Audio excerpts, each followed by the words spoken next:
Hello guys, আসসালামু আলাইকুম। আশা করছি সবাই খুব ভালো আছেন।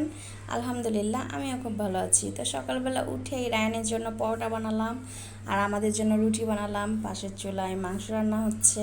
আসলে কি রান্না করব চিন্তা করতে করতে আমি মাংসই বসিয়ে দিছি, মুরগির মাংস।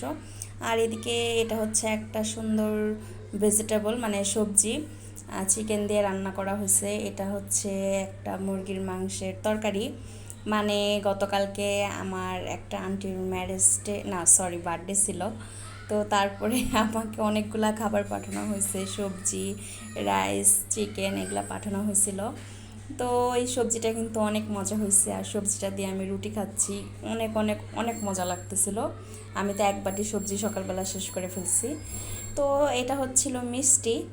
আর এটা রায়ানের বাবা নিয়ে আসছিল রায়ানদের জন্য। রায়ান বলে দিয়েছিল যে ছোট ছোট মিষ্টি খাবে, তো মিষ্টি নিয়ে আসছিল। তো একটু মিষ্টি খেলাম আর তারপরে এই যে রায়ানের জন্য এক ডিম ভাজি করলাম। আর দুইটা ডিম একসঙ্গে ভাজি করছি দেখে রায়ানকে একটা ডিম দিয়ে দিলাম, মানে অর্ধেকটা দিয়ে দিলাম, আর রায়ানের বাবাকে অর্ধেকটা দিচ্ছি।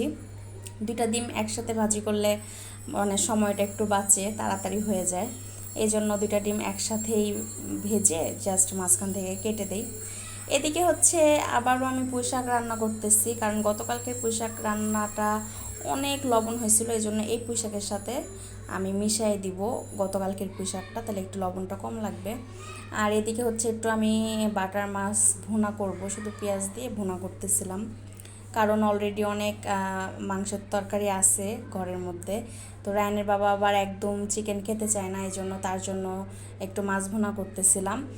আর তারপরে একটু রং চা খাবো সকালবেলা, এই জন্য গরম পানি করে নিলাম আর আদা, তারপরে চা পাতা এগুলোর মধ্যে জাস্ট গরম পানিটা ঢেলে দিলাম। এভাবে চা বানাইলে অনেক ভালো লাগে আমাদের কাছে।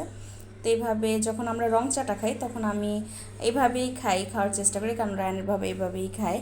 আলাদা আলাদা করে তো চা বানানো সম্ভব না, এই জন্য এইভাবেই বানাই।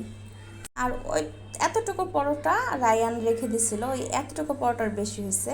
তো একটা মিষ্টি দিয়ে আমি পরোটাটা খেয়ে নিলাম। আর তারপরে দেখেন খেতে খেতে কী অবস্থা হলো, পুঁই শাক নিচ দিয়ে হচ্ছে এরকম পুড়ে যাচ্ছিল।